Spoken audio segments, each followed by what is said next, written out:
Olá, pessoal. Vamos dar, então, sequência às nossas aulas de fitopatologia agrícola e hoje o nosso tema é patologia de sementes.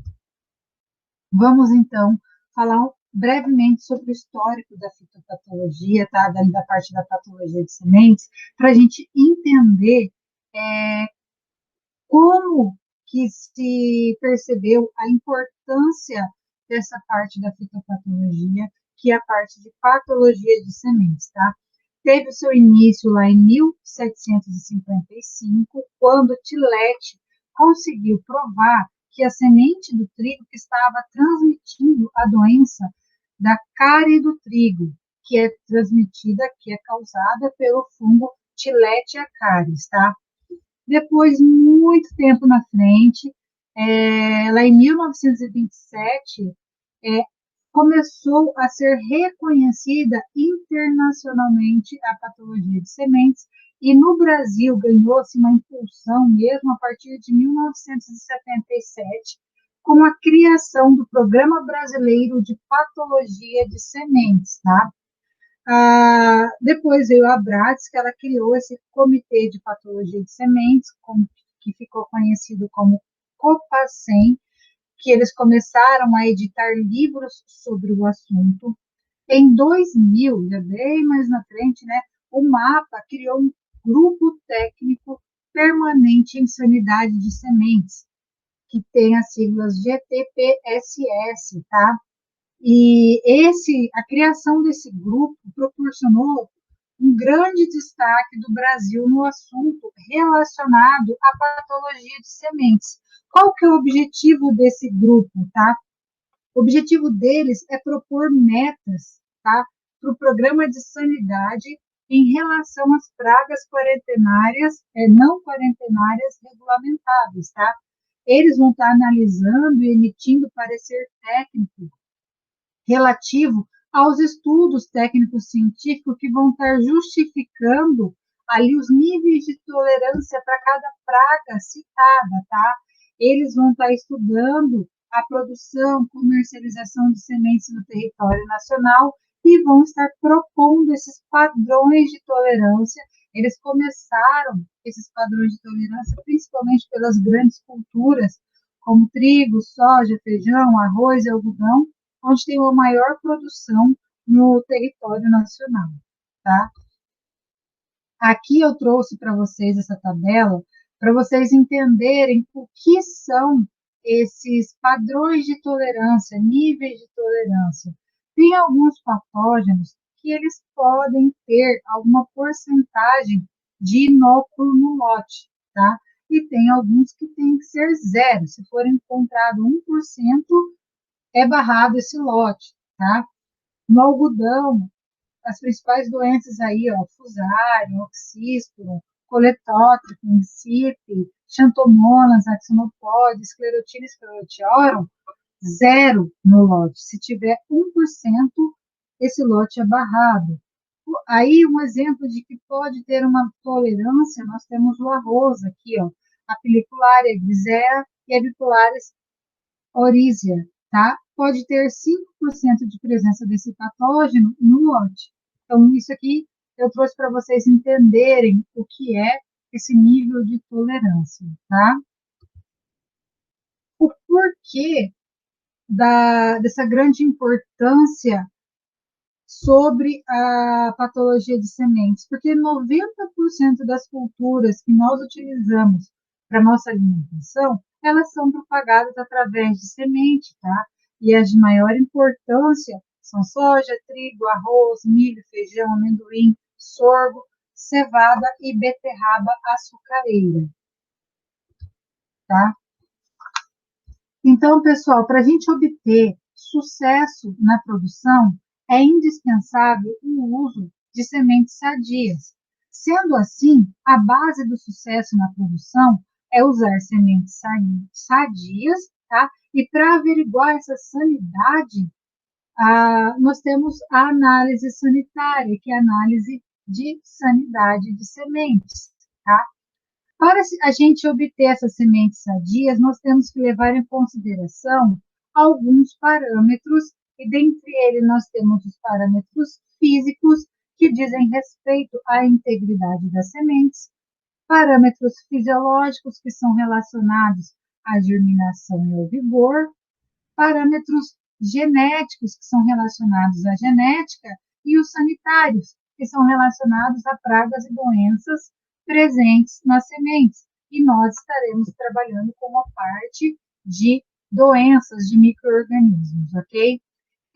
Esses fatores sanitários, eles têm relações estabelecidas e eles acabam interferindo nos demais parâmetros, no físico, no fisiológico e no genético, tá? Então, assim, para a gente começar a nossa aula, nós precisamos pensar o que é uma semente sadia, tá? A semente sadia nada mais é que uma semente livre de agentes patogênicos, tá? E que, de alguma maneira, pode que esses micro-organismos possam comprometer o desenvolvimento dessa semente, seja ela no campo, com semeadura direta, ou seja ela em viveiros, tá? Quando os produtores vão utilizar mudas para estar propagando. A semente, ela é um abrigo eficiente para os patógenos, devido à quantidade de reserva de nutrientes que ela tem e também pela proteção das suas camadas, que vão estar proporcionando, tá, aos diferentes grupos de micro-organismos associados a sobrevivência e o transporte a longa distância, proporcionando a transmissão dos estádios iniciais da cultura, tá? Dentre esses patógenos aí que nós temos, que podem estar associados, nós temos fungos, bactérias, vírus, nematóides, e eles podem ser organismos adquiridos lá no campo, na lavoura, ou também organismos de armazenamento, tá? Uma informação que nós temos importante em relação à patologia de sementes é a localização desse patógeno na semente. Os patógenos eles podem estar associados com a semente através de uma contaminação concomitante. O que seria isso, pessoal? O patógeno ele só acompanha a semente. Um exemplo típico que é veiculado em publicações, em aulas, em lives aí, que agora está tendo bastante, né? São as estruturas de resistências de fungos, como exemplo a esclerotina e a esclerotiona, tá? Mas também, se a gente for pensar em produção de sementes de tomate, como exemplo, nós temos a bactéria do cancro, a Caulifacter, que quando ela está associada ali à mucilagem que acompanha aquelas sementes, ela também pode ser considerada como uma contaminação concomitante, tá?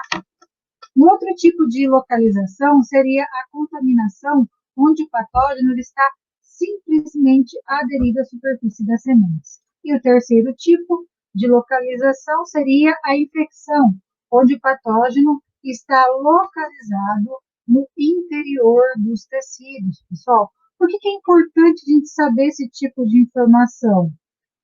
Porque essa informação ela vai designar qual será o tipo de tratamento que pode ser utilizado, vai nos dar a ideia sobre o tipo de sobrevivência desse patógeno, dá ideia do tipo de maquinário que nós temos que utilizar no momento do beneficiamento da semente, tá?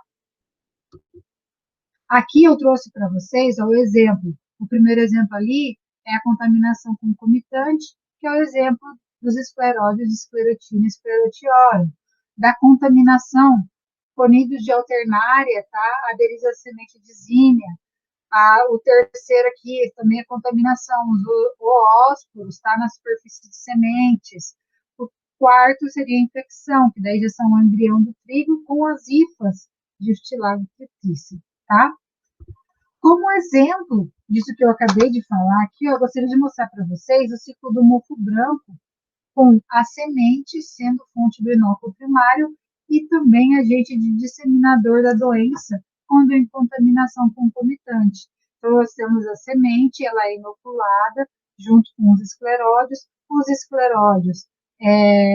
são depositados no solo junto com a semente, os escleródios germinam, forma aqui, ó, os ascos, tá? Os ascos vão estar germinando, vão estar projetando os ascósporos, que são levados pelo vento, formando todo o ciclo da doença. Esse ciclo da doença aí, ele depende diretamente do ambiente, tá, pessoal? E uma outra informação que é importante nós abordarmos antes de saber sobre a importância de se ter uma semente sadia, é saber quais são as implicações dessa associação do patógeno com a semente, tá? A primeira que nós temos, tá, é a redução da germinação e do vigor, que vai estar interferindo no parâmetro fisiológico, interferindo diretamente na produtividade e na produção final. O segundo ponto seria a semente atuar como fonte de inóculo na fase inicial do cultivo, já acarretando prejuízo, porque uma vez que existe essa associação do patógeno com a semente, pode ocasionar a morte antes da emergência da planta, tá? E é claro que isso vai depender do tipo de patógeno e as condições ambientais que vão encontrar ali no campo. Outro problema é a contaminação de equipamentos, tá, pessoal? Que pode estar ocorrendo tanto no campo, contaminando os equipamentos e implementos, como em uma unidade de beneficiamento de sementes. Tá? Quando nós pensamos, por exemplo, em lotes de sementes que estão contaminadas por viroses, por exemplo, em viroses estáveis, como o grupo do tobamovírus, que é o vírus do mosaico do tomateiro. Esse vírus, pessoal, eles são altamente infectivos e eles contaminam todo o maquinário.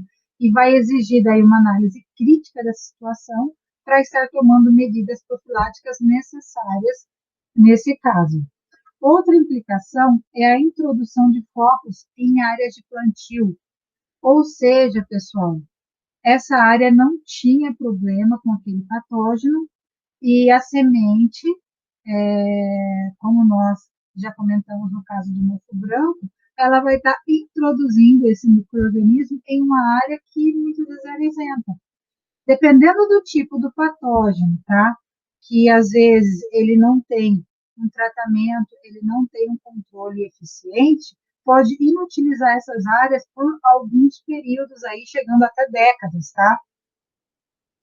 Outra implicação é a depreciação da qualidade, ocasionando manchas, deformação ou descoloração, o que interfere diretamente, tá? Com prejuízo direto na produção. Além disso, a associação de patógenos em sementes oferece transporte tanto a longas quanto curtas distâncias.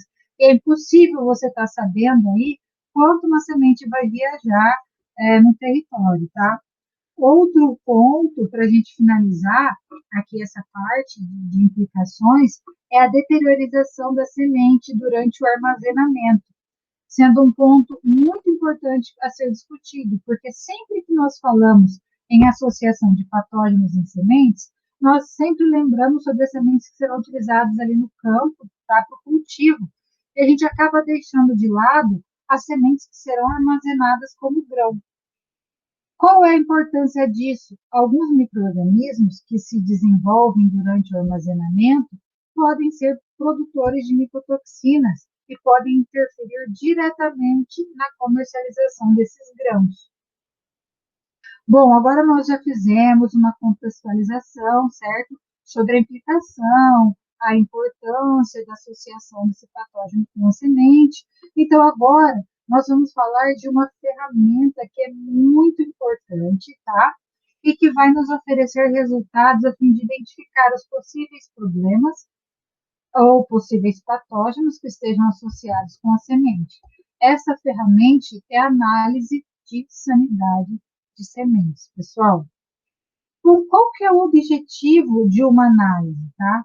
O objetivo é que a gente identifique problemas e, com base nesses problemas, caso eles ocorram, né, nós possamos adotar medidas que possam reduzir os riscos que estes problemas possam vir a causar, tá? Então, pensando na análise de sanidade, propriamente dita, tá? Por que ela é importante? Quais são as etapas importantes para que nós possamos realizar uma análise de sanidade que irá nos prover uma análise de qualidade, tá? Primeiro de tudo, nós temos que verificar qual que é a espécie da planta que vai ser analisada, porque cada espécie vai nos mostrar quais são os principais patógenos que podem estar associados a ela. Conhecendo essa espécie, nós conheceremos as espécies dos patógenos e nós vamos definir qual o melhor método a ser adotado. Aqui vale a pena a gente mencionar que o método muitas vezes não será o mesmo utilizado para identificar patógenos de natureza diferente, porque, assim, como exemplo, não é possível a gente utilizar o mesmo método para identificar fungos, vírus, bactérias e nematóides, tá? Nós teremos que fazer métodos diferentes, tá? Após a gente conhecer esse método a ser utilizado, o objetivo é que se tenha um bom resultado, que tenha um resultado confiável, para que assim nós possamos tomar as ações pertinentes diante do resultado que foi obtido, tá? E diante de uma análise criteriosa, vai nos permitir determinar quais são as ações que devem ser tomadas, justamente para a gente evitar que sementes portadoras de patógenos sejam comercializadas, tá, pessoal?